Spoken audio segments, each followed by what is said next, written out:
Hi again everyone, hope you're all having a great day.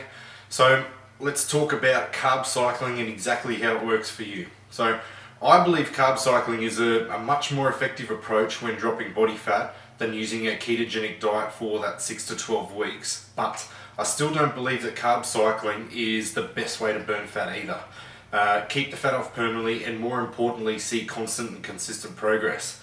So what carb cycling is when you eat a really low amount of carbs for an extended period of time, followed by a really high carb day to fill your muscles back out and allow them to recover.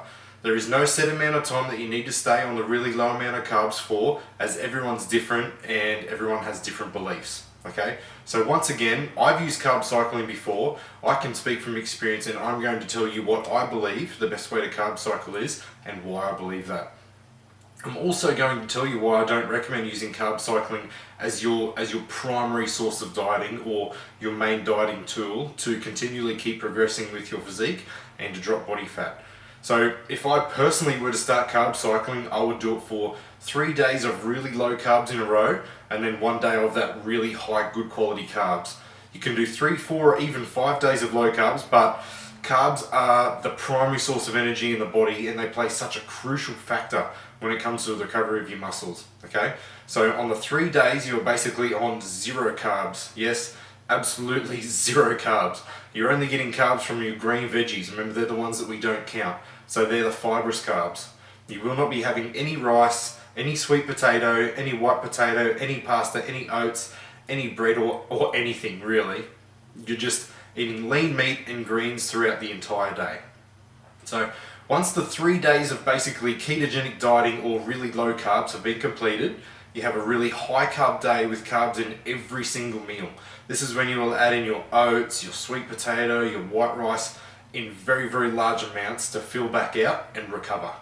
So 3 days of close to 0 carbs and 1 day of anywhere from around 300 grams for a female and about 500 to 600 grams of carbs for a male. Once you complete the process, you just start it all over again. 3 days low carbs, 1 day high carb. 3 days low, 1 day's high. Got it? Good.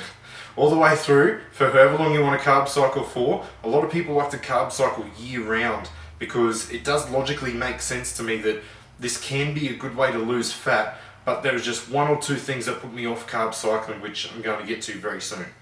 So the way carb cycling works on the body and the way you lose fat from carb cycling is in the 3 days of eating very low carbs, you're obviously going to be losing a really good amount of fat. On the 3 low carb days, you won't have much energy at all, nor will your recovery from your workouts be any good, but you will still lose a good amount of fat. Then on the high carb days, you allow your muscles to fill back out and recover properly because your muscles are all broken down from 3 days of working out with no carbs. They've got not much energy to repair. Then when you get to your high carb day, you're not going to put on any fat, you're just going to fill back out and your muscles are going to repair again and fill back out like a big sponge. All the nutrients from the carbs on the high carb day are going to be sucked into the muscles all over the body and the carbs will be fully absorbed. Nothing's going to spill over as fat, which is a very, very good thing. The high carb day is basically just a day for pure recovery. Then you start the process all over again. 3 days low carbs where you drop fat for 3 days, then you have your high carb day, you fill back out and recover. You keep repeating this process for as long as you feel the need. Carb cycling actually is a very good way to drop fat, but there are 3 main reasons why I wouldn't carb cycle again and like to do a proper 16-week cut going through the correct process like I've been teaching you. If you guys have watched my videos on how to lose fat through food and ketogenic diets, you'll know how important I believe it is to always have carbs post-workout. I really do think it's a must. The reason I believe this so important is because when you are doing weight training 5 or 6 days a week, you're constantly breaking your muscles down and basically ripping them apart on the inside while you're in the gym. You then eat your protein, carbs and fats and your muscles will build back bigger and stronger. That's just gym science. Without consuming any carbs for an extended period of time, in this case you're only eating carbs 2 out of every 8 days and your muscles are not going to recover. It's just not going to happen. It hasn't got the energy there to repair. If you really wanted carb cycling to work for you, you could add in some carbs post-workout on the low carb days, but then the chances of you putting on fat are a lot higher on your high carb days. If you do put on fat on your high carb days, you're just going to stay the same, and you're actually not going to get any leaner gradually from this process. So for carb cycling to actually work, you cannot have the carbs post-workout, as it's basically a zero carb day. Your muscles are going to stay broken down, and they're not going to build back bigger and stronger like we want them to. So once again, one might argue that I don't care about building muscle, all I want to do is drop fat, and I'm willing to do whatever it takes to drop that fat. It is a great attitude, and I respect that, but not consuming carbs post-workout obviously means your muscles will not recover at all. They'll stay broken down, and the chance of broken down muscles deteriorating is very high. If you don't recover, then your muscles don't repair. You will lose muscle if you don't do this. Losing muscle is the absolute worst possible scenario on a diet to drop fat. You don't spend hours in the gym, days of dieting, money on supplements to be going backwards. It won't happen in the first 2 or 3 weeks, but after 8 to 16 weeks of no carbs post-workout, it will happen eventually, and I do not want that to happen to you. Even though your goal may be to drop fat, if you drop fat and you literally have no muscle underneath your body has no shape at all, you're going to stay fat. You will be a smaller version of what you were, but without muscle, you'll just be a skinny fat, and that's not what we want, for lack of a better term. You must always have carbs post-workout no matter what. I find with carb cycling, it's not the most effective way to drop fat, and if you carb cycled for 16 weeks and compared the results to planning out a proper 16-week cut, gradually cutting your carbs and increasing your cardio, the difference in the end result would be huge, like we've discussed in other videos. The chances of building muscle on a carb cycling diet is basically zero. You have no chance at all. You don't consume any carbs for 3 days at a time for weeks and weeks in a row. And that to me does not sound like a good time. So not only are the chances of losing muscle a lot higher due to no carbs post-workout, the chances of actually putting some muscle on doesn't really exist either. So when you compare carb cycling to actually going through a proper 16-week cut, the end result is going to be a lot different. The person who followed the correct process in losing fat, which I'll teach you in my video how to lose fat through correct dieting, is going to end up leaner and more than likely will be carrying more muscle mass at the end of the 16 weeks than when they started. This is because the high amounts of carbs you're consuming at the start of the cut, which is a crucial part of the process. My third negative against carb cycling, which is probably the main one, is the only time I would actually recommend carb cycling to someone is if they wanted to maintain a low body fat percentage. And that's, once we get to the low body fat percentage after that 16-week cut. And to be honest, after I've just gone over everything I have just said, I probably wouldn't recommend carb cycling at all to anyone.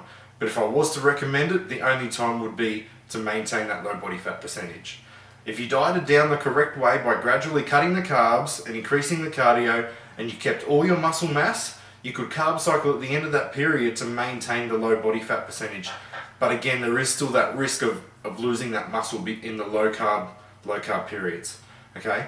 Now, I say this all the time to my clients when they mention that they want to try carb cycling and maintain the way they look.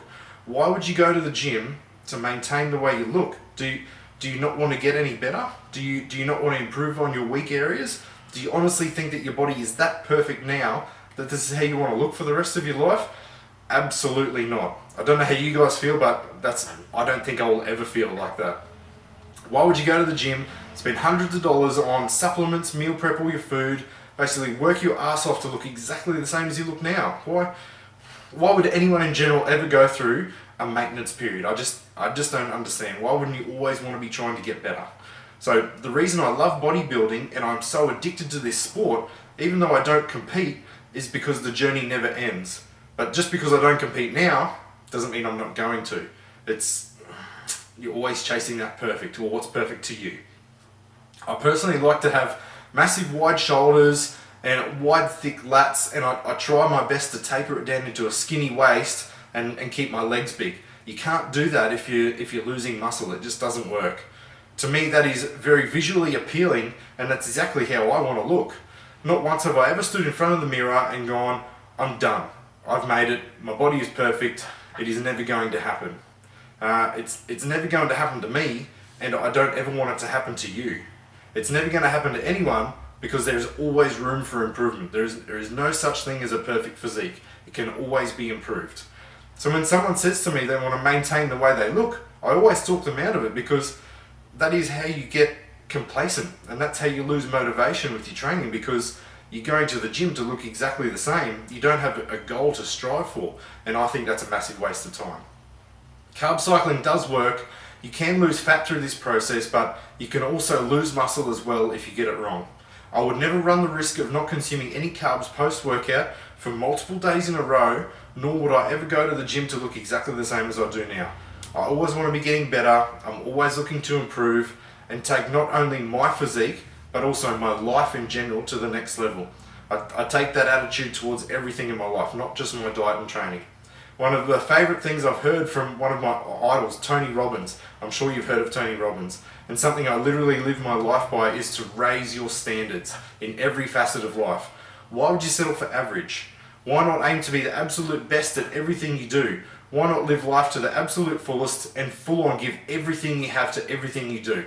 We're all capable of amazing things. We all have incredible talents. It really just comes down to the standard you set for yourself and how hard you're prepared to work to get where you want to be. So put in the hard work, you will be rewarded every time. Thanks for listening to my pep talk, guys, and about carb cycling. Talk to you again soon. Cheers.